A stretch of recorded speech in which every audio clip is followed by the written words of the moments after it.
Hi guys, welcome to another video. The last of the Call of Duty 2 coverage for now. It's a little bit overdrive, 4 videos, but I felt it was worth it. So this one's on Villas Bocage, which is probably nothing like how it's really pronounced, but that's my French version anyway. To be fair, it's been a long time since I studied French, more years than I care to admit, and to be perfectly honest, I prefer German anyway.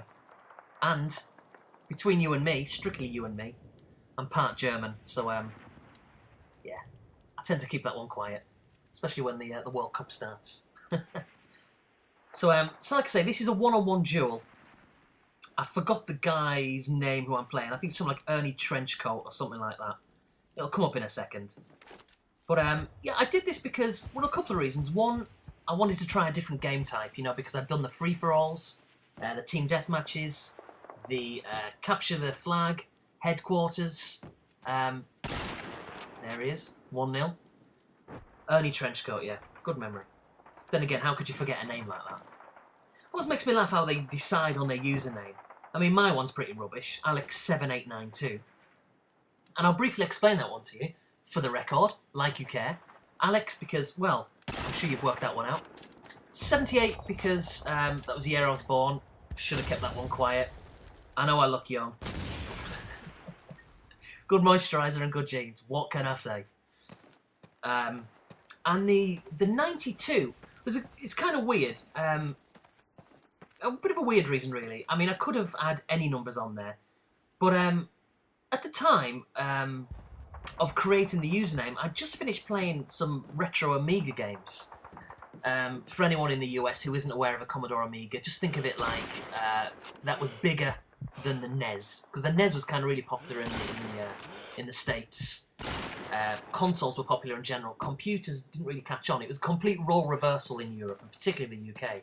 People had computers over consoles until like the SNES and the Mega Drive came along, and then it started to change. But yeah, so I was just playing it on an old Amiga game. I can't remember what it was. It's a waste of time guessing, I really can't remember. But it was from the year 1992, and that was still in my mind. I thought, yeah, well, let's put 92. You know, I love the year, well, I say I love the year 1992. I mean, I love that kind of late 80s, early 90s period. And going back to 1992 as like a 14-year-old, it was a good time.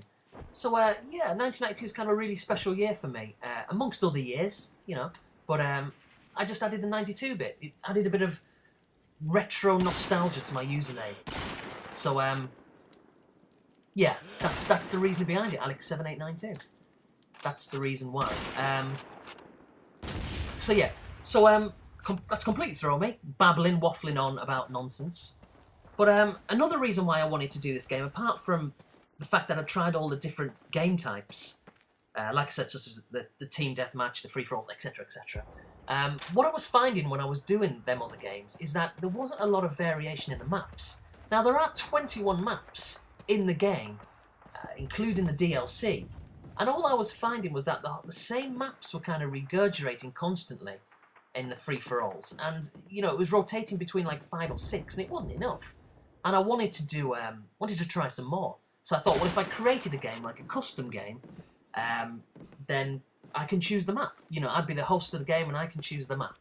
So that's what I did, and I chose this one. And the game type, maybe accidentally or maybe automatically selected it as a one-on-one. Either way, this guy came along, and I thought he was going to back out, you know. Twice, actually. I thought once he was going to back out at the start of the game, because I thought maybe he'd want to do like a team deathmatch. And then when I started to get quite a bit ahead, I thought he'd quit. But to be fair, he didn't. I think that was the first kill he got there, and I should have got him. And he got right back into it. I think actually I went 5-0 up and he brought it back to like 5-4, and I was like, bloody hell, am I going to screw this up? For being like 5-0 up. But I didn't in the end. Or maybe I shouldn't say that. Well, I already have.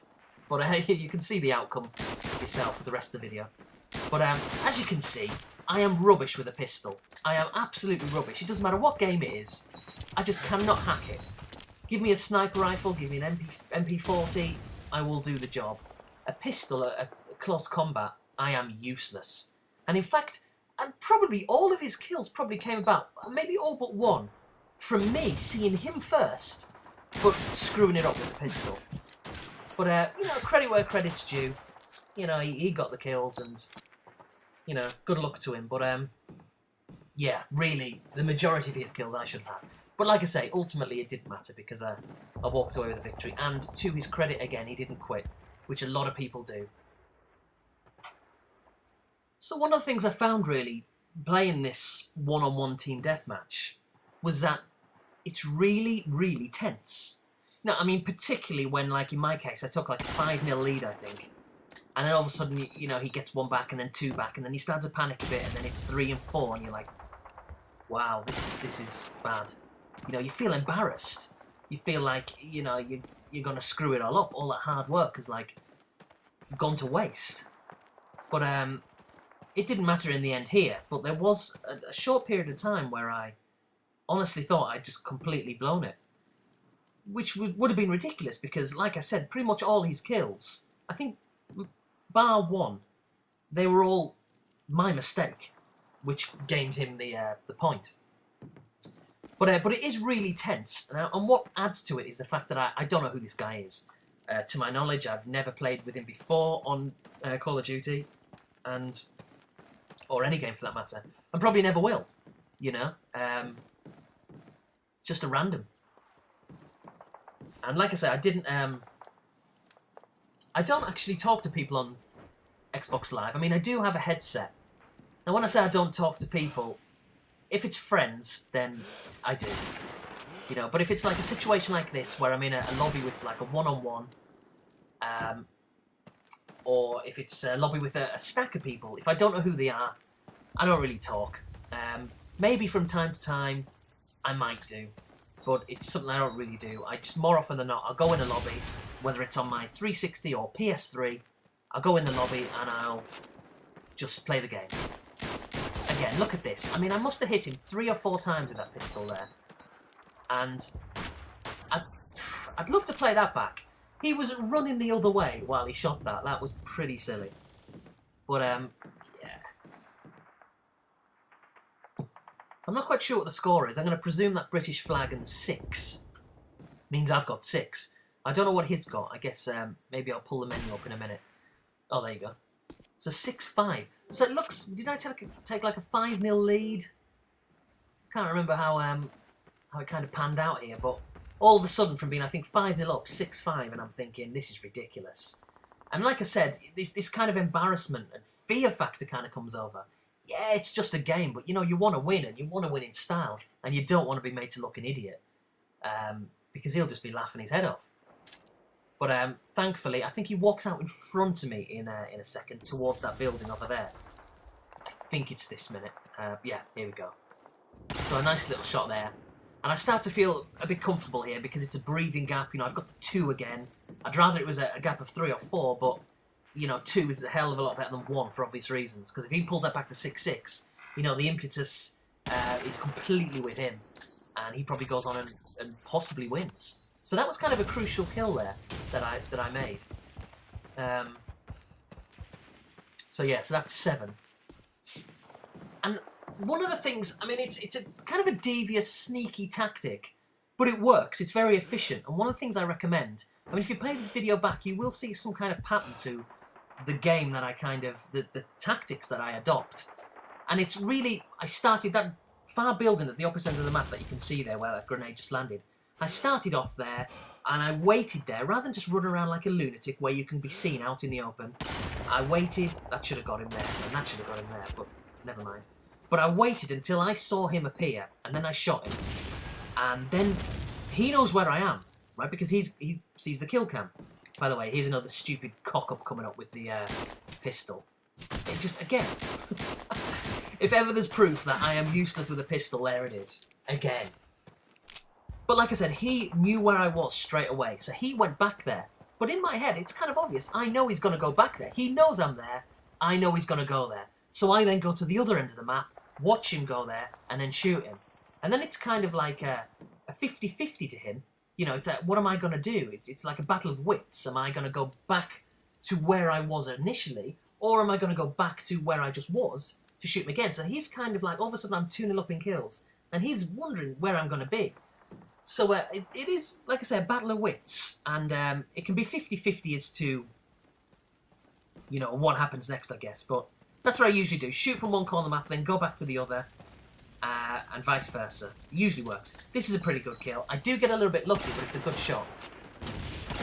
I mean, that is pretty special by anyone's standards.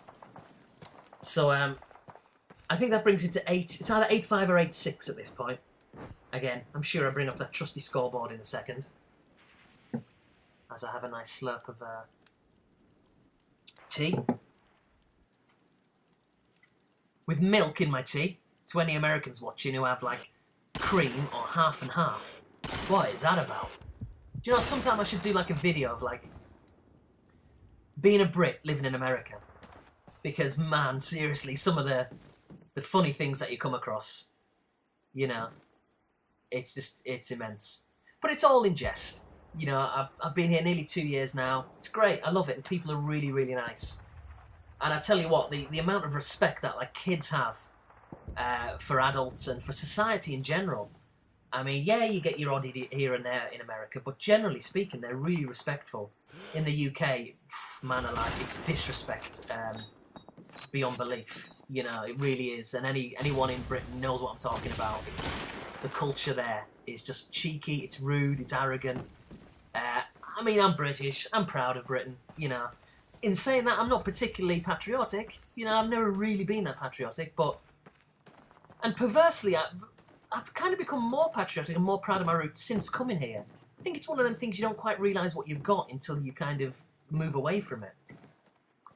But like I say, I'm not one of these people who's come to America under duress. It's a great place to be, and I'm pleased I'm here. It's great. But at the same time, proud to be British. So I'm flying the flag, if you like, for Brits over abroad or overseas. So but yeah, in all seriousness, like I say, it is really funny sometimes. Just and the amount of times I've got to repeat myself, seriously, because I just can't understand my accent. It's incredible. It happens every single day, probably half a dozen times. And yeah, it's funny, but you know, when you're doing it every day, it gets annoying. Now, to be fair, I think it's usually with the older generation, whether they're not as exposed as the kids are to like a British accent. You know, these days, maybe that's what it is. Maybe the older generation's not really used to it. But I don't know. Is it an excuse? I mean, is it really? I don't think it is. I just think it's yeah. Well, I'm not going to hit on America, but you know, we all know it's kind of it's a very closed-off nation, and you know, you don't really get any news of anywhere else. But but this is just turning out to be like just a slanging match of the slagging America off. But no, like I say, I'll draw a line under this, and I'll say that I'm really pleased to be here. People are really, really nice, and it's great. It's great just getting the attention, quite frankly, because just you know, like a normal Brit, you just walk around town, and no one gives you a second look. They don't, when you say something, they don't think anything. But over here, you know, like I'm in a store and they hear the accent and kind of the heads turn, and it's great. I love it. If you like the attention, then you'll like it over here. But anyway, so let's get back to the game. So that's 13 kills. Now I think that's the last one. So I think the final score was either 13-6 or 13-7. There's a minute left. I'm pretty certain the time just kind of runs out here. Now I'm convinced that this guy is going to quit the game. I'm so used to this happening. You know, you're playing against someone and, you know, there's like a minute left and all of a sudden they're losing. They look at the scoreboard and they think, I'm not going to come back from this, so I'm going to quit the game. Happens all the time. My pet hate is when it happens on things like FIFA or Pro Evolution. You know, you're beating a team like 2 or 3-0. There's like a minute left and they quit the game. I hate that. If you're watching that and you do that, you're an idiot. Seriously, stop doing that. It's really childish. Yes, I've done it before myself. So yeah, I can understand why, but seriously, it's really annoying. So like I say, clock's ticking down now. 15 seconds, 14 seconds. I'm still convinced this guy's gonna walk from the lobby. But I'll chuck a few grenades over there because I'm thinking, well, let's see if I can sneak a last kill. You know, he'll see the grenades go off, he'll come out and I'll shoot him. Doesn't quite work. But there we are. End of the match. I win. Game over.